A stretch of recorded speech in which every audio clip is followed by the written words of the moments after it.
You're not going to find your man at Afrotech because everyone just comes here and stares at each other. So come here for the jobs, come here for the networking, come here for the free drinks, but don't come here thinking you're going to leave with a man or anything like that. Like, it's a staring competition. This is my third Afrotech, and y'all's criticisms and critiques is really tired at this point. Y'all say the same thing. You say, oh, it's Afrotech. It ain't look like there's no tech. Oh, everyone's going there to find a bae. Oh, y'all just out there partying. First of all, it's giving y'all hating from outside of the club because you couldn't get in. If I'm being honest, and it's really unfortunate because it's a lot of hate going on. Firstly, there's plenty of tech going on at Afrotech. You just might not be seeing it because, God forbid, I don't want to post someone's session of them talking to us about tech. I don't want to post that on my Instagram. That's not as exciting as, the happy hour that Google hosted. It's just not. Also, it's weirding me out. It's weirding me out that y'all have a problem with people wanting to go find a bae. Also, newsflash, that's conference culture. If you've ever been to a professional conference, which is giving some of you may not have, that's like kind of normal. People want to be in spaces of people at their level, and we should let them. And they should do that, actually. Thirdly, Afrotech is not the only professional conference that has parties and happy hours. It's not. Debated making this video, but I'm making this video as a PSA for the girls who are going to Afrotech.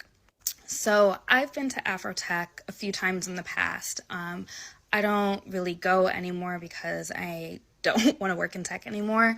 But I do want to give a word of advice for the girls who are in tech and who are not in tech, who are going to Afrotech to only or purposely go and find a man.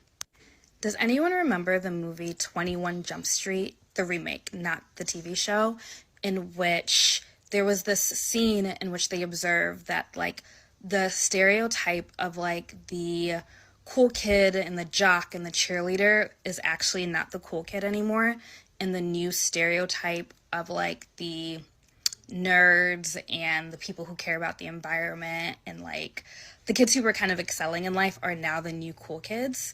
That is kind of how I feel about the men that go to Afrotech. Stick with me, ladies. It is an environment in which there are a lot of men who didn't necessarily have, what's the nice word that I can use? A lot of pull in an earlier part in their life, and now they kind of have a little bit of leverage or a glow up, if you will. And I'm not saying that's necessarily a bad thing, but the thing is, when sometimes those things happen to you later in life, it kind of becomes like a clout disease, and they take these associations with these certain companies or these certain salaries to their head. And I can speak for myself as someone who has worked at all of these companies and has been in association with all of these men since 2015. They tend to downplay the women, especially Black women, who are their peers, and they don't want to date us because they think that they're up now. They have all the options in the world, and optionality is also a disease. So I really want to say this, and I really mean this in a nice way, for the girls who are going, be careful, because a lot of these men, I don't think that they're necessarily in a boyfriend, girlfriend, husband stage of life, especially if they recently started working in these environments. Welcome back to the channel. You see the information on the screen, so you know what I'm about. So let's get into it. So all of you that have been following me for probably at least 2 months or more know that I am very interested in conferences and other things where, people gather in order to, honestly find their person. And it came out, and I think there were several women. I even did a video, a response video to it, where several women were saying one of the low-key places for a lot of women to go and find men was conferences, right? Because, you have, things like the speed dating, You have church, you have just walking around, you have parties, blah, blah, blah. These are places where people have kind of known in the past that they can go and actually find a person. And conferences, became the new big thing to find a man who has a decent amount of money, right? But I think the problem that, people are not really getting into is that there's multiple layers to everything. I think one of the problems is people continue to want a quick and easy solution for problems that are actually built over a generation. The person that you are right now is really indicative of what you've been through in the past. And it's not just what you've been through, but how you felt about what you went through. And even the person that, you might want to date, whatever they are is very much, about, what they've been through. Like if you've been around my channel for a while, you know that I feel that most people, both male and female, are decently attractive. I just feel like most people either don't want to or they're not willing to put in the work to become their best self. Even when we start to talk about things like, for men working out and maybe women, losing a little bit of weight. Right now, like I said, as I'm shooting this, it's pretty much Thanksgiving. And so you can go into that Thanksgiving meal and say, I'm going to eat everything that's here and I'm going to try all the desserts. Or you're going to say, I am not going to touch half of this. I'm just going to get a few things that I really, really like. And then I might have one dessert and then I'm done. And that takes a certain mindset. Okay, it really does. And see, we don't really talk about that. And that is the sacrifice, that people make. Even men make that sacrifice. I know a lot of men really care about that, especially if they are into fitness. And when you look at somebody like Tom Brady, it came out, even was in one commercial that he did where he literally said, I do not eat bread. Because, if you really know much about Tom Brady, who a lot of people consider him to be the best quarterback of all time, and he's won six, seven, Super Bowls. The bottom line is this man, think about that, for about 15 to 20 years, did not eat bread. That means no pizza, no hamburgers, no hot dogs, probably no fried chicken because you're breading on fried chicken. So he has cut out a lot of what the average American eats because he cares so much about his performance, right? And see, that is one of those so many layered elements that we don't like to talk about. We just like to say, okay, it's either this or this, right? And see, that's why I'm always talking about balance when it comes to all of these things. So let's start to talk just simply about Afrotech in general. So if you're talking about tech, and I'll be honest, and like I say, the people that have been following me a while know this, I love tech. I'm very much interested in it. I am, a intellectual, as I talk about it all the time on this channel. So I could have gone to Afrotech and have had just a ball. But when you start to deal with the real tech, are you interested in tech? Okay, like they say, it's Afrotech. Are you interested in it? One of the things that's interesting to me is like here in Atlanta, we have Dragon Con. We also have MomoCon. And those are just basically comic book conventions, right? And I've been to several of them in the past. And every once in a while, you'll have a person that you'll run into that's really just curious. And they come into that environment, and based off what they've seen on the news, they believe that every single person there is what they call cosplay. And cosplay is basically when you just dress up like your favorite, comic book character or your video game character or whatever it is. But less than 10% of the people that come to these conferences actually dress up. Most people will probably just have a t-shirt on, that has their favorite, comic book person or video game person, and then that's how they walk around. One of the things that they enjoy is just really talking to other people that actually, can talk the talk with them. And they might make some networking, do some networking stuff, maybe, help somebody out, and then they move on. Well, again, that is the environment. So if women are coming into that environment and they don't really like that stuff, that already puts them in a disadvantage because now they're walking around and yes, they're talking to men, okay, and might even have it, but they can't really talk the talk that the men talk.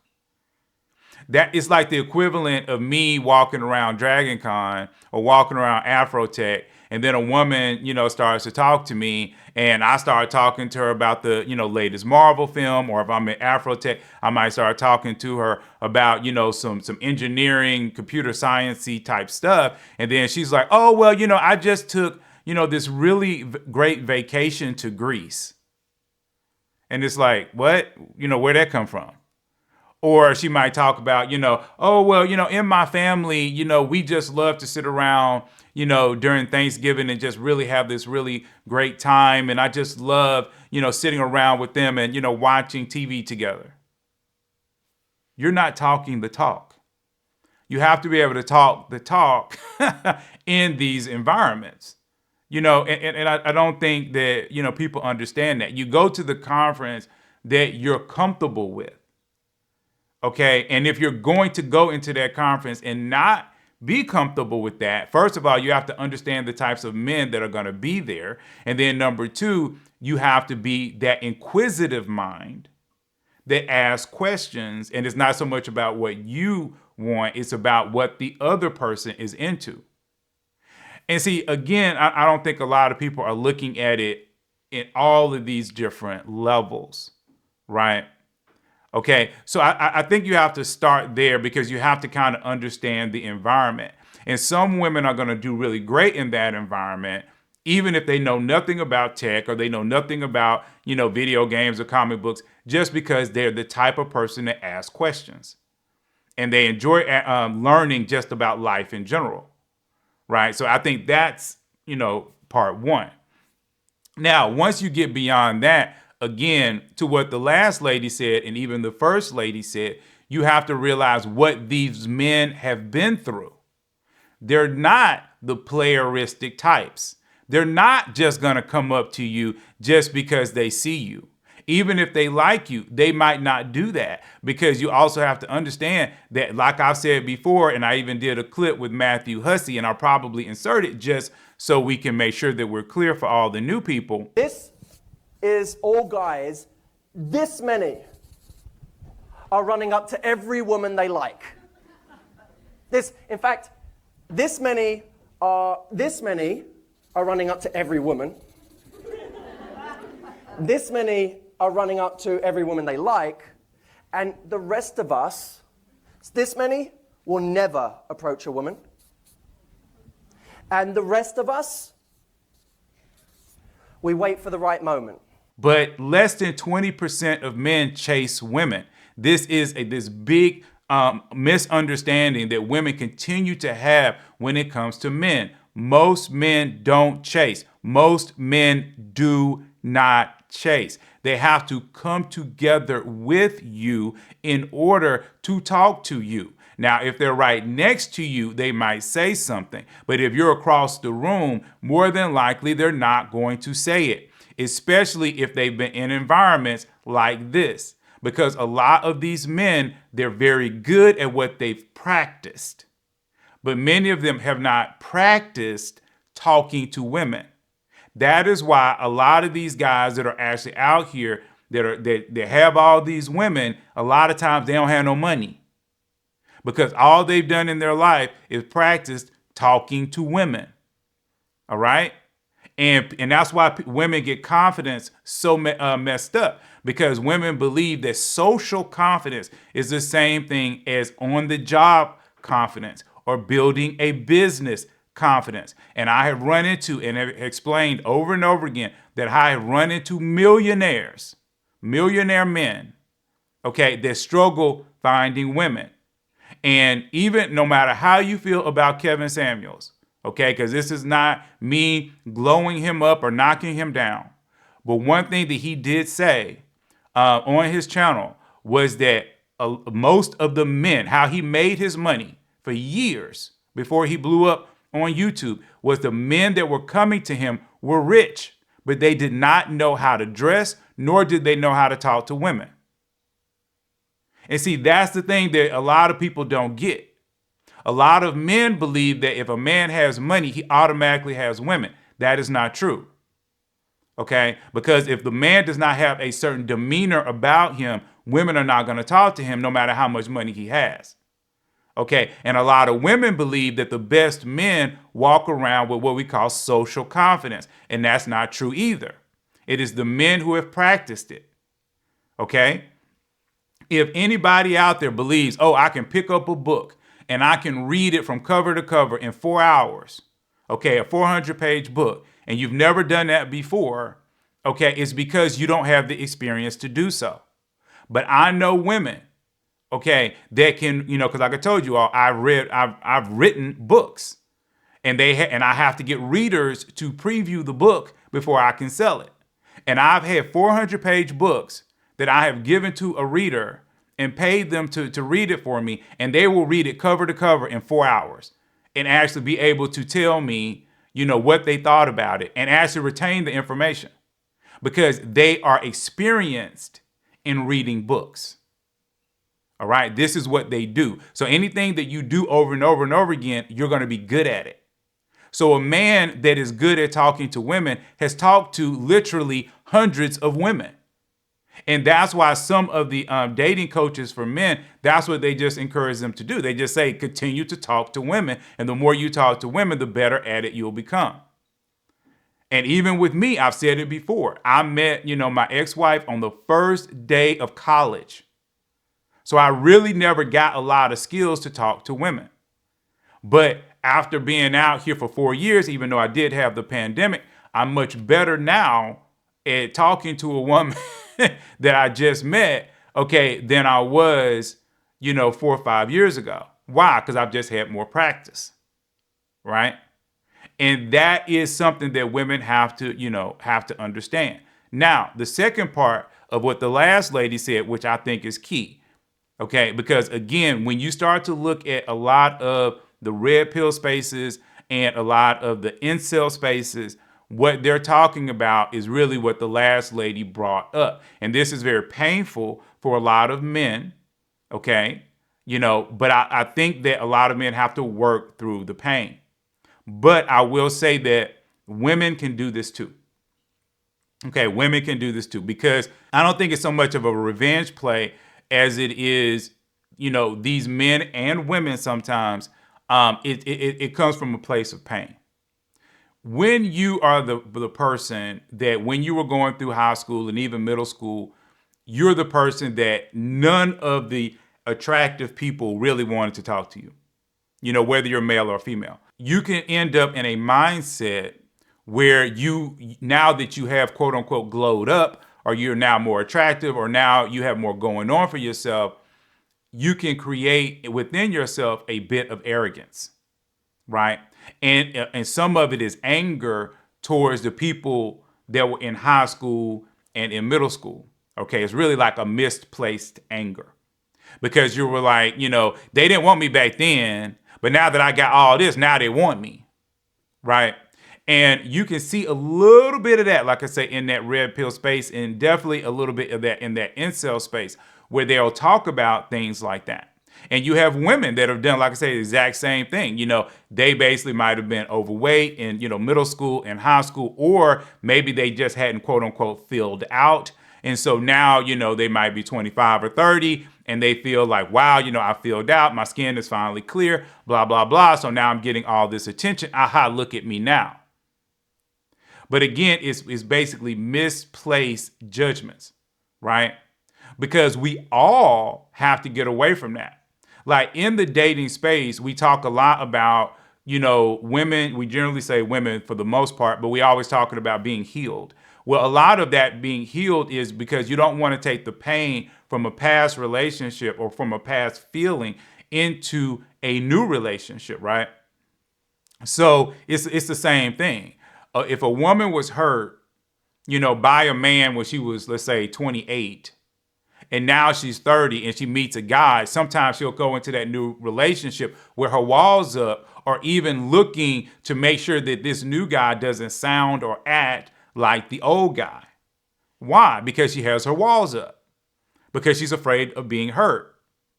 Well, it's the same exact thing when these men are going through, and again, a lot of women don't understand that men can get hurt. They can get hurt even if they're not in the relationship. Because a woman that they really liked, that they were friend zoned by, now this new woman that's in front of them, okay, looks like that woman, reminds him of that woman. And so now he's like, well, dang. And see, again, I don't think we as people, we're really paying attention to the emotions, of people. And if you're going to have to, and I'll admit, my aunt gave me this really great a bit of advice. And it's hard to accept, and we talk about therapy and different things like that. But a lot of times when you meet someone after 30 years old, whether they're male or female, there's probably going to be at least one wall that you have to get down. Because these people are protecting themselves and they're protecting their heart, to make sure, that they're not hurt again. I mean, that's like a natural way that we kind of go through life. And it's unfortunate. And I do believe in therapy to try to get, as many of those walls down as possible. But I'll admit, I've talked to people who have been through therapy, that have come out to the group or I've even dated, and they still have walls up, right? But to have the knowledge of the wall and even the conversation, which I don't think we do enough, we don't have enough conversations. We just think that it's supposed to be all fun and games at the very beginning. And here's the final thing I want to say on, this particular video. Remember, there's two major types of people who date. And again, I don't think that a lot of people are really getting this part of it. The first part of it is more like a Hollywood model, right? And in the Hollywood model, you basically date, you're having fun, everything is all, roses, and y'all are going out and y'all are connecting and everything is really, really cool. Then on the other side, you have another group of people, and this group of people almost always gets looked over. And these are the people who are slow to warm up.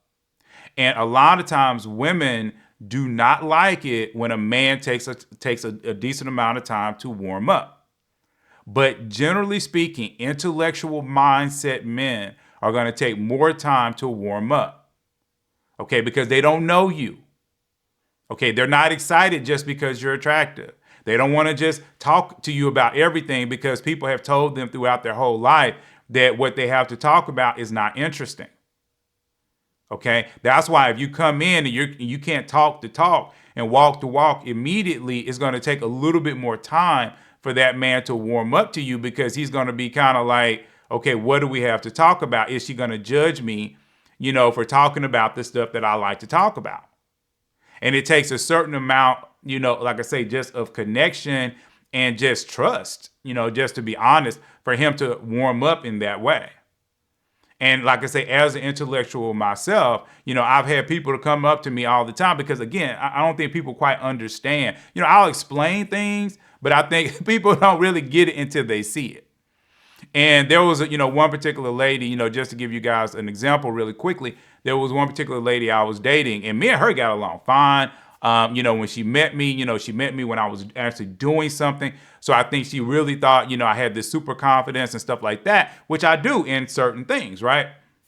So, we were hanging out, having a good time. She had, told me I was probably one of the better people she had ever dated or whatever. But then a party came up. And I generally do pretty good at parties, but in this particular party, I didn't know anybody but her. And, I was kind of, we came separately. So I actually got there early and I was talking to a few people, but it just wasn't, really flowing with me. Nobody kind of had my energy. So I was actually, relatively quiet. And, her friends, she told me about it later and she said, all my friends was kind of like, he was kind of quiet. And he wasn't really saying much. And we thought that it was something wrong, or maybe we were making him feel uncomfortable or something like that. And, she even tried to question me. And then I told her straight up, I was like, well, I told you that's how I am. I was like, when I don't know people, I'm not this chatterbox. And she was just kind of really taken aback. And she was like, well, you're on these platforms and you're doing this and you're doing that. So I would have thought, and I told her, I said, you're watching too much Hollywood. You're not allowing me to be me. I was like, yeah, me and you are cool because we sync that way. But I was like, if I'm not, with people that I just automatically sync with, I don't really have anything to say to them. And it is not, it's not a problem for me actually to sit at a party and either get up and dance and have a good time, or I can just sit there and be on my phone. I can literally do either one. It just depends upon the environment and the energy that I feel from other people. Right? And I can talk about more stuff, than just technical stuff or comic book stuff. I could talk football. Y'all know I love football. But I run into men that don't like football, that don't do anything with science fiction or fantasy or comic books or anything, that don't care about tech. I run into men like that. And when I'm running into those men, I'm like, dude, we ain't got nothing to talk about.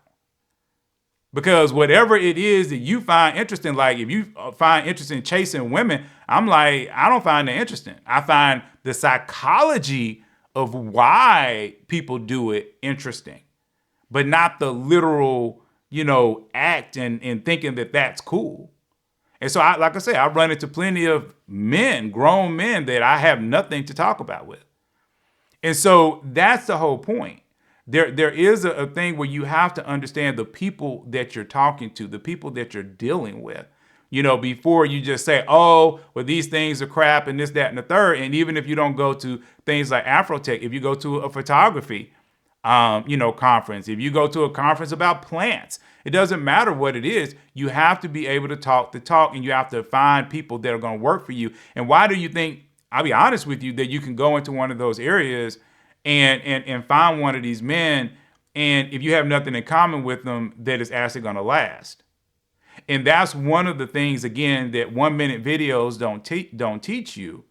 All right. But see, my argument with black women, and I've done videos on this before, when it comes to this, my argument has never been that, black women aren't, there are not black women out there that are into the quote unquote intellectual man.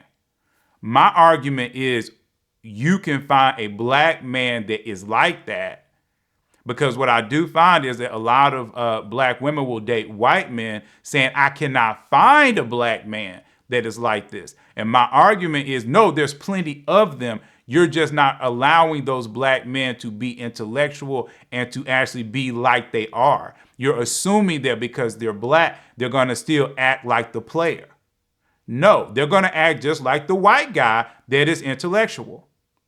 And if you can put up with that change and that difference in the white man, okay, or the white guy that's doing it, why can't you do that for the black guy? Because just because you've now changed his race or his culture does not mean that you're going to get a totally different stereotypical behavior.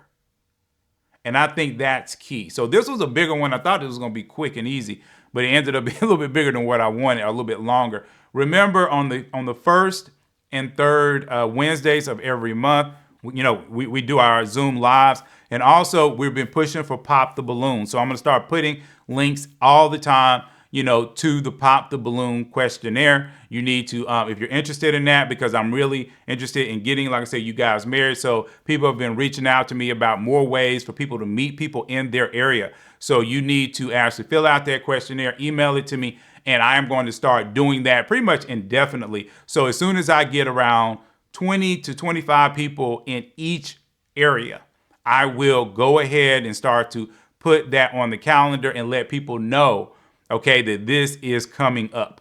All right. So if you're interested in meeting people, and like I say, this is a Christian channel. Like I say, you don't have to be Christian to join. But like I say, if you're a jerk and you really try to talk bad about somebody, I am going to kick you off the call. That's not what we're about. We're looking for people who genuinely are looking for connection.